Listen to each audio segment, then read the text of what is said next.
আসসালামু আলাইকুম। আমি আনিকা শাহরিন, কর্নেল মালিক মেডিকেল কলেজের 4th ইয়ার স্টুডেন্ট। গত পর্বে জেনারেল ফার্মাকোলজির সিরিজ 2 তে আমরা আলোচনা করেছিলাম drug nomenclature, placebo, excipient, prodrug, benefits and uses of drug, medicine এগুলো নিয়ে। এই পর্বে অর্থাৎ সিরিজ 3 তে আমরা আলোচনা করব ডোজ নিয়ে। আর বিভিন্ন ড্রাগের ডোজের যে স্টাডি সেটাকে বলে পোস্টোলজি। এখন হচ্ছে ডোজ কাকে বলে? ডোজ হচ্ছে that is administered to the recipient at one time, which produces desired effect in statistically significant number of recipient অর্থাৎ statistically significant number of recipient A desired effect produce করার জন্য কোনো পেশেন্টে আমরা একবারে যে পরিমাণ ড্রাগ অ্যাডমিনিস্ট্রেশন করছি সেটা হচ্ছে ডোজ। আর ডোজেজটা কি?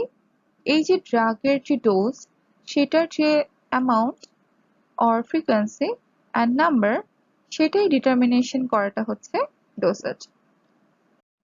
এখন আমরা দেখি যে ক্লিনিক্যাল সিগনিফিকেন্স আছে এমন অনেক ডোজ আছে। তো বিভিন্ন ডোজ সম্পর্কে আমরা আগে জানবো, তারপর কোন ডোজটা আসলে কেন কাজে লাগে সেটা আমরা জানবো। তো কি কি ডোজ আছে দেখি। একটা হচ্ছে কি মিনিমাম ডোজ, তারপর হচ্ছে maximum dose, prophylactic dose, median effective dose, therapeutic dose, lethal dose, toxic dose, loading dose.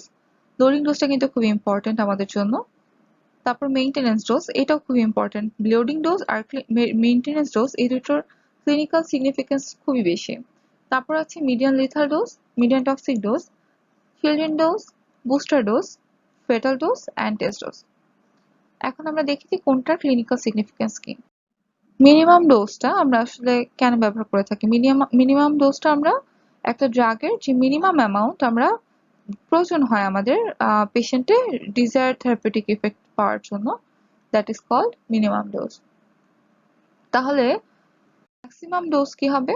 Maximum dose হচ্ছে কোনো ড্রাগের লার্জেস্ট ডোজটা দেওয়া যায়, যেটা দেওয়াটাকে সেফ এবং এটা কোনো টক্সিক ইফেক্ট প্রডিউস করে না, সেটাকে বলছে ম্যাক্সিমাম ডোজ।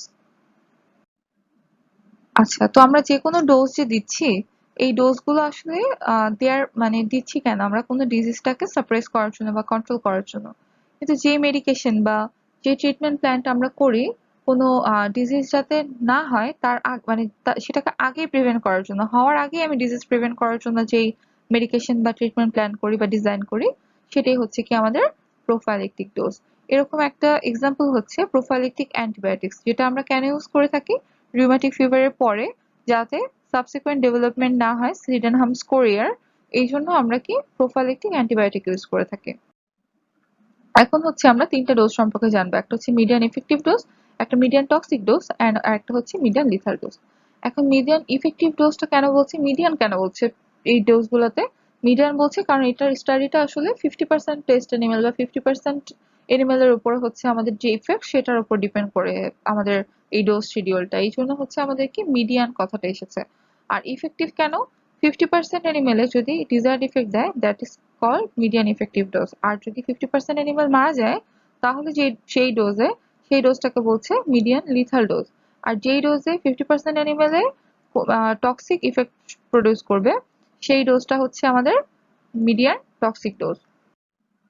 এরপর আমরা দেখি অপটিমাল থেরাপিউটিক ইফেক্ট পাওয়ার জন্য আমরা যেরকম যেই ডোজে ড্রাগটা দিয়ে থাকি সেটা হচ্ছে কি আমাদের থেরাপিউটিক ডোজ। অর্থাৎ কোনো therapeutic effect, optimum therapeutic effect পাওয়ার জন্য আমাদের যে ডোজের ড্রাগ প্রয়োজন সেই ডোজটাকে বলছে থেরাপিউটিক ডোজ।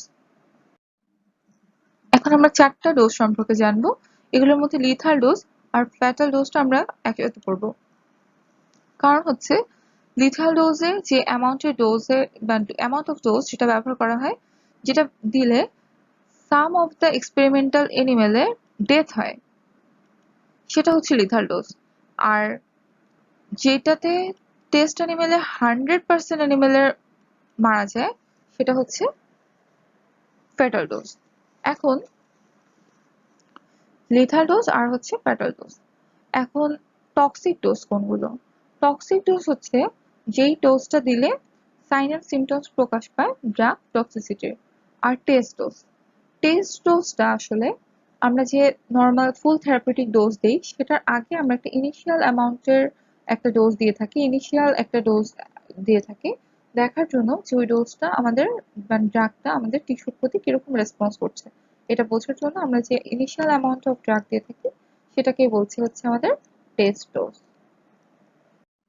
এখন আমরা লোডিং ডোজ সম্পর্কে জানবো। আগেই বলেছিলাম যে লোডিং ডোজ আর মেইনটেনেন্স ডোজ এই দুটো ডোজ আমাদের খুবই খুবই জরুরি ক্লিনিক্যাল ক্লিনিক্যাল সাইডে। তো এটার ইনিশিয়াল লোডিং ডোজ আমরা কেন দিয়ে থাকি? লোডিং ডোজ দেওয়ার কারণ হচ্ছে কি আমরা এটা কি প্লাজমা কনসেন্ট্রেশন ডিজায়ার প্লাজমা কনসেন্ট্রেশনটা খুব বাড়িয়ে ফেলতে চাই। এটা কেন চাই? যখন হচ্ছে পেশেন্টের কোনো অ্যাকিউট কেস থাকে, কোনো অ্যাকিউট কেসে পেশেন্ট বা হচ্ছে কোনো কমপ্লিকেশন ডেভেলপ করতে পারে, তখন আমরা খুব তাড়াতাড়ি রেজাল্ট পাওয়ার জন্য আমরা কি মানে প্লাজমা কনসেন্ট্রেশন খুব দ্রুত বাড়ানোর জন্য আমরা কি একটা initially large amount of dose দিয়ে থাকি। তো এটা আমরা কিভাবে ক্যালকুলেট করব যে কতটুকুন দিতে হবে? সেটা হচ্ছে কি আমরা যে ডোজ দিতে চাই সেই ডোজ আর হচ্ছে কি ব্লাড ফ্লো এটা ক্যালকুলেট করলে আমরা লোডিং ডোজটা কত দেওয়া উচিত সেটা হচ্ছে আমরা বের করতে পারবো। তারপর ভলিউম অফ ডিস্ট্রিবিউশন এবং আমার যে টার্গেট কনসেন্ট্রেশন প্লাজমা আমি যে ধরনের ড্রাগের যে কনসেন্ট্রেশনটা চাই সেটার মাল্টিপ্লাই করলে আমি কি লোডিং ডোজটা পাচ্ছি। আরেকটা হচ্ছে আমি ক্লিয়ারেন্স থেকেও কিন্তু লোডিং ডোজটা বের করতে পারি। ক্লিয়ারেন্সের সাথে প্লাজমা আমি যে কনসেন্ট্রেশনটা চাই সেই কনসেন্ট্রেশনের মাল্টিপ্লিকেশন করলেই হচ্ছে আমি লোডিং ডোজটা পাবো এবং সেটাই কিন্তু আমার ডোজিং রেট। এখন আমরা দেখি আমরা যদি একটা ড্রাগে লোডিং ডোজ দিই তাহলে সেটা কি করে। লোডিং ডোজ দিলে এটা একদম এই নিচ থেকে একদম ফুট করে এটা হচ্ছে কি একদম পিকে চলে যায়, তাই না? তারপরে হচ্ছে আস্তে আস্তে আবার এটা যে এলিমিনেটেড এলিমিনেটেড হলো এখানে এভাবে, ঠিক আছে? তো এখন আমি যে লোডিং ডোজটা দিলাম, লোডিং ডোজটা দিয়ে যদি আমি আর কোনো কিছু না করি, লোডিং ডোজটা দিয়ে যদি আমি আর কোনো মেইনটেনেন্স ডোজ না দিই তাহলে কি লোডিং ডোজটা আস্তে আস্তে যখন একবার উপরে উঠলো তারপর আস্তে আস্তে কি এটার হচ্ছে এলিমিনেশন হয়ে এরকম নিচে চলে আসবে। কিন্তু আমি তো চাই না যে হচ্ছে আমার প্লাজমা কনসেন্ট্রেশনটা কমে যাক। আমার একটা অপটিমাম যে বা থেরাপিউটিক প্লাজমা কনসেন্ট্রেশন আমার প্রয়োজন, সেটা মেনটেন করার জন্য এই যে যেমন টেট্রাসাইক্লিনে আমরা 500 মিলিগ্রাম যদি দিই তারপরে কি করি 500 মিলিগ্রাম দেওয়ার পরে 8 ঘন্টা পর পর 250 মিলিগ্রাম দিয়ে দিয়ে আমরা হচ্ছে কি যে মেনটেন করছি মেনটেনেন্স ডোজটা দিয়ে, যাতে হচ্ছে কি আমার প্লাজমা কনসেন্ট্রেশনটা কখনো না কমে। এখন মেইনটেনেন্স ডোজটা আমরা আগেই বললাম যে মেইনটেনেন্স ডোজটা আসলে কি করে মেইনটেইন করে, তাই না? যে ডিজায়ার যে প্লাজমা ইফেক্ট আছে সেটা মেইনটেইন করার জন্য আমরা যে ডোজটা দিয়ে থাকি সেটাই হচ্ছে কি আমার এই মেইনটেনেন্স ডোজ। এখন মেইনটেনেন্স ডোজ বের করার জন্য আমরা যে ডোজিং রেট আছে ডোজিং রেট থেকে কতক্ষণ পরপর দিচ্ছি মানে ডোজিং ইন্টারভাল দিয়ে গুণ করলে আমরা কি মেইনটেনেন্স ডোজটা পাবো। আর ডোজিং রেটটা আবার মেইনটেনেন্স ডোজের ক্ষেত্রে ব্যাপারটা এরকম যে আমাকে মানে ডোজিং রেটটা হতে হবে কি রেট অফ এলিমিনেশন, আমার যেই রেটে আমি ডোজ দিচ্ছি আমার এই বের হয়ে যাওয়ার রেটটাও সেম থাকবে এবং ক্লিয়ারেন্সের সাথে টার্গেট কনসেন্ট্রেশন আমি যে প্লাজমা কনসেন্ট্রেশনটা চাই সেটার সাথে আমি ড্রাগটার যে ক্লিয়ারেন্স সেটা মাল্টিপ্লিকেশন করলে আমি কিন্তু ডোজিং রেটটা পাচ্ছি। আর ডোজিং রেটের সাথে আবার এই ডিজি ডোজিং ইন্টারভালটা গুণ করলে আমি মেইনটেনেন্স ডোজটা পাচ্ছি।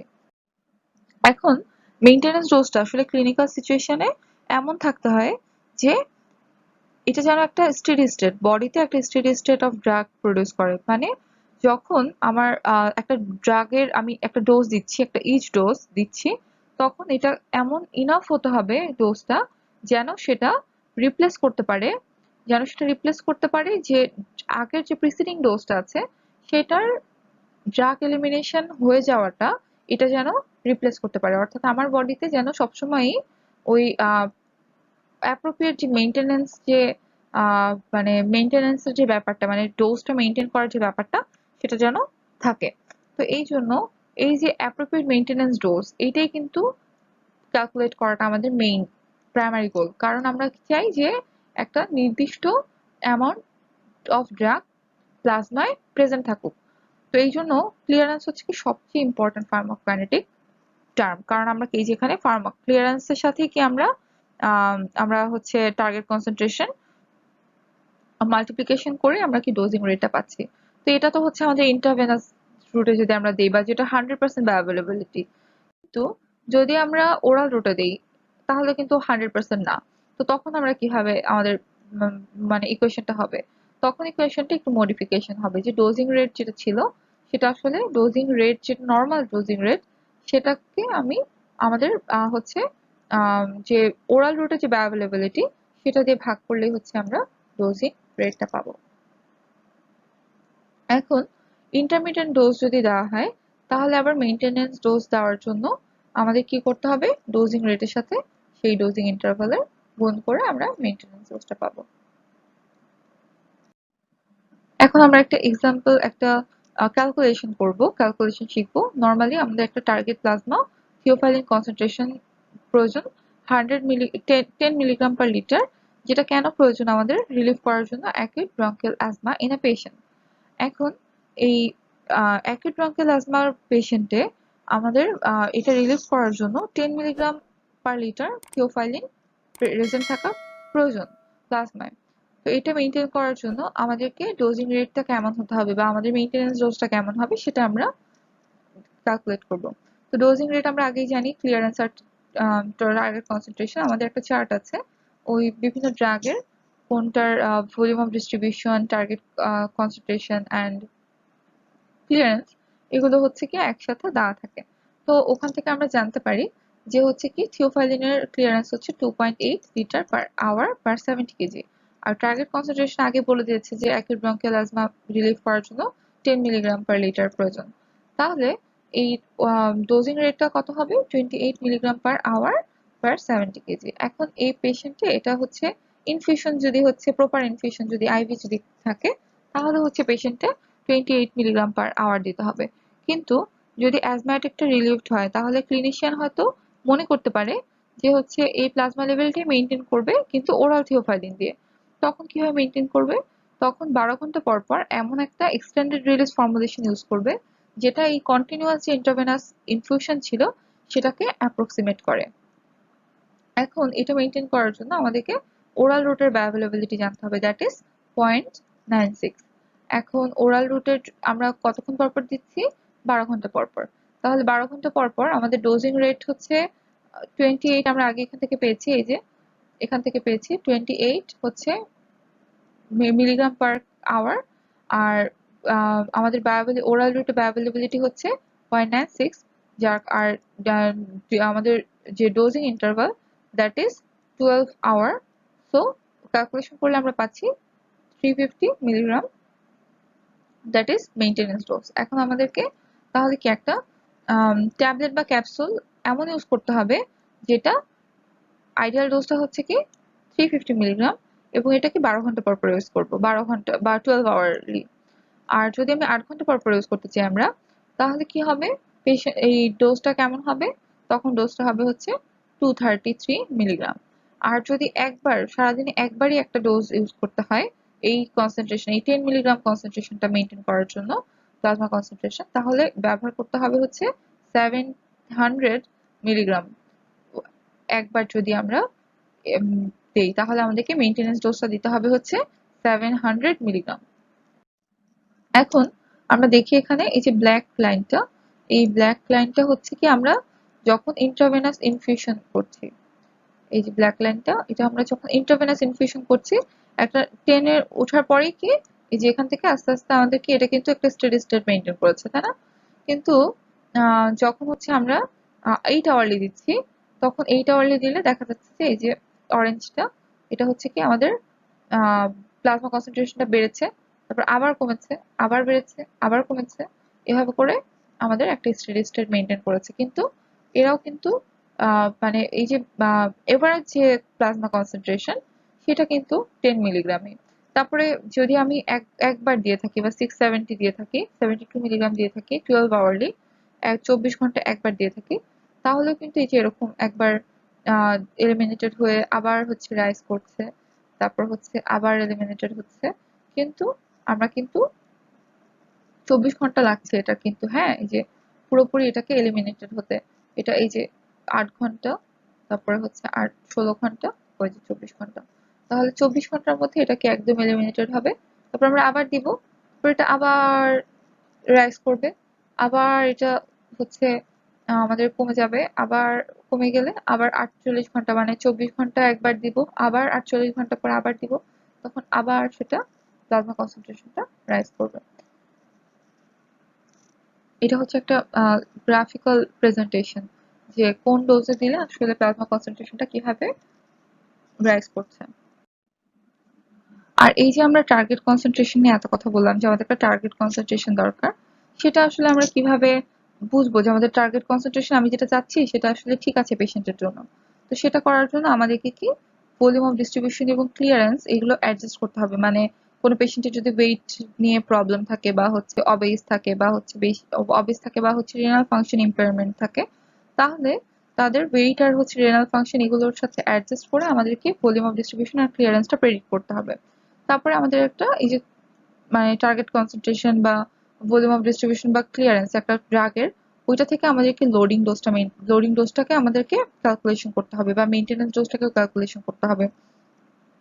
তাহলে লোডিং ডোজ আর মেইনটেনেন্স ডোজ ক্যালকুলেট করার পরে আমরা পেশেন্টকে দিলে দেখা যাবে যে পেশেন্টের রেসপন্স কেমন আসে এবং ড্রাগ কনসেন্ট্রেশন কেমন থাকে সেটা মেজার করতে হবে। এরপরে আবার ভলিউম অফ ডিস্ট্রিবিউশন এবং ক্লিয়ারেন্স রিভাইজ করতে হবে এবং মানে যে মেজার কনসেন্ট্রেশন পাওয়া যাচ্ছে সেটার থেকে আমাদেরকে আবার কি রিভাইজ করতে হবে ভলিউম অফ ডিস্ট্রিবিউশন এবং ক্লিয়ারেন্স। এবং তারপর আমরা কি করব, এই যে আমরা 3 to 5 যে পয়েন্টস গুলো আছে মানে 3 to 5 যে স্টেপ, আবার আমরা লোডিং ডোজ মেনটেন মানে লোডিং ডোজ ক্যালকুলেট করব এই যে ভলিউম অফ ডিস্ট্রিবিউশন আর মানে ক্লিয়ারেন্স দেখছি ড্রাগ কনসেন্ট্রেশনের বা মেজার কনসেন্ট্রেশনের উপর, সেটা থেকে আমরা আবার লোডিং ডোজ বের করব, দেন হচ্ছে আবার পেশেন্টের রেসপন্স চেক করব, দেন আবার ভলিউম অফ ডিস্ট্রিবিউশন এবং ক্লিয়ারেন্স মেজার করব। এরপরে আমরা এই যে ডোজটা আছে সেটা যদি ঠিক থাকে, আমাদের টার্গেট কনসেন্ট্রেশন মানে প্লাজমা টার্গেট কনসেন্ট্রেশন মেনটেন করতে যদি আমাদের ওই ডোজটা ঠিক থাকে তাহলে তো ভালো। আর যদি না থাকে তাহলে ওইভাবে ওই টার্গেট কনসেন্ট্রেশনটা পাওয়ার জন্য আমরা ডোজটাকে অ্যাডজাস্ট করব। প্রেডিক্টেড যে ডোজটা আছে সেই ডোজটাকে অ্যাডজাস্ট করে আমরা টার্গেট কনসেন্ট্রেশনটা অ্যাচিভ করব, যাতে আমরা যে সাইন সিমটমস এর জন্য যে ড্রাগটা নিচ্ছি সেই সাইন সিমটমসটা যেন রিলিভড হয়। সবাই ভালো থাকবেন। আজকে এই পর্যন্তই।